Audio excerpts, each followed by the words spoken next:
रोह्यात राष्ट्रवादी अजित पवार पक्षाचा विजय, 20 पैकी 18 जागा जिंकल्या. शिंदे शिवसेनेचा दारुण पराभव. नगराध्यक्ष पदावर कुमारी वनश्री शेडगे विराजमान. रायगड जिल्ह्यातील 10 नगरपरिषद व नगरपालिकेसाठी आज मतमोजणी प्रक्रिया पार पडली. जिल्ह्यातील 10 नगरपरिषदांमध्ये नगराध्यक्ष पदासाठी 34 तर 207 नगरसेवक पदांसाठी 575 उमेदवार निवडणूक रिंगणात उतरले होते. रोहा अष्टमी नगरपालिकेच्या निवडणुकीत राष्ट्रवादी काँग्रेस पार्टी अजित पवार पक्ष विरुद्ध शिवसेना शिंदे भाजप युती असा सामना पार पडला. राष्ट्रवादी काँग्रेस नगराध्यक्ष पदाच्या उमेदवार कुमारी वनश्री शेडगे विरुद्ध शिवसेनेच्या नगराध्यक्ष पदाच्या उमेदवार सौ शिल्पा धोत्रे यांच्यातील लढतीत वनश्री समीर शेडगे विजयी झाल्या. रोह्यात एकूण 20 जागांसाठी निवडणूक पार पडली. या निकालात राष्ट्रवादीच्या 18 जागा, 1 भाजप, 1 शिंदे शिवसेना उमेदवार विजयी झाले आहेत. रायगडात मुरुड नगरपरिषदेच्या निवडणुकीत राष्ट्रवादी काँग्रेस अजित पवार पक्षाच्या आराधना दांडेकर विजयी झाल्या. पेण नगरपरिषद निवडणुकीत भाजपच्या प्रीतम पाटील नगराध्यक्ष पदावर विजयी झाल्या. महाड नगरपरिषदेच्या निवडणुकीत नगराध्यक्ष पदावर शिंदे शिवसेनेचे सुनील काविस्कर विजयी झाले. अलिबाग नगरपरिषदेच्या नगराध्यक्ष पदावर शेतकरी कामगार पक्ष काँग्रेस पक्षाच्या अक्षया प्रशांत नाईक विजयी झाल्या. श्रीवर्धन नगरपरिषद उद्धव बाळासाहेब ठाकरे शिवसेना पक्षाचे अतुल चौगुले विजयी झाले. Dhammasheel Sawant, news bureau, Raigad. Sir, काय सांगाल? जिल्ह्यामध्ये राष्ट्रवादीला घवघवीत यश अनेक ठिकाणी मिळालंय. बालेकिल्ला असलेल्या रोहामध्ये देखील विजय प्राप्त झालाय. कसं बघता ह्या यशाकडे? रायगडच्या जनतेने जो विश्वास माननीय खासदार तटकरे साहेबांच्या नेतृत्वावर त्या ठिकाणी टाकला, त्याबद्दल सर्वप्रथम मी रायगडच्या जनतेचा मनपूर्वक ऋण व्यक्त करतो. कामाची योग्य पद्धतीने पोचपावती त्या ठिकाणी रायगडच्या जनतेने दिली असं मला या ठिकाणी वाटतं. आणि विजयांती अजून त्याच ऊर्जेने, त्या स्फूर्तीने रायगड जिल्ह्याच्या हिताकरता, लोकांच्या सेवेकरता आम्ही सर्वजण काम करत राहू असंच मला सांगावंसं वाटतं. काही जिल्ह्यात कोणकोणत्या ठिकाणी आपल्याला यश मिळतंय? आघाडीवर आहात आपण.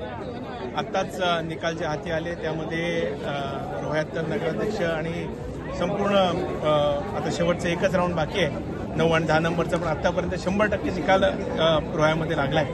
मुरुडमध्येच आत्ता मला समजलं त्याच्यामध्ये नगराध्यक्षपदाची त्या ठिकाणी सीट राष्ट्रवादी काँग्रेस पक्षाची मुरुडमध्ये लागली. पेणला सुद्धा राष्ट्रवादी काँग्रेस पक्षाचा त्या ठिकाणी यश आम्हाला मिळताना दिसते. दुर्दैवरित्या महाडला थोडंसं जरी कमी पडलो असू तरी खालचे उमेदवार चांगल्या मताने आलेले आम्हाला त्या ठिकाणी पाहायला मिळते. काय सांगशील? रोहा नगर परिषदेमध्ये नगराध्यक्ष पदावर विराजमान झालेली आहे. महाराष्ट्रातली कमी वयाची एक नगराध्यक्ष म्हणून तुझा या ठिकाणी नामोल्लेख होईल. काय, कसं बघतेस या विजयाकडे? मी सर्वप्रथम एवढंच सांगते की हा माझ्या एकटीचा विजय नाहीये. तुम्ही कॅमेरा फिरवून बघा, हा माझ्या रोहेकर मायबाप जनतेचा विजय आहे आणि त्यांनीच मला निवडून दिलंय. हा राष्ट्रवादी काँग्रेस पक्षाचा विजय आहे. नवीन पिढीचा, नव्या विचारांचा विजय आहे.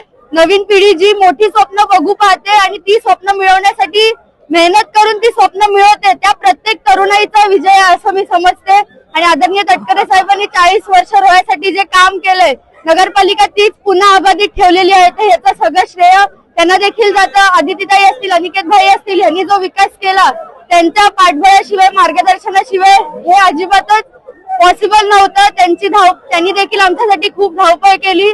आणि मी एवढंच सांगेन की हा विजय हा मी माझे वडील समीर जनार्दन शेडगे यांना समर्पित करते.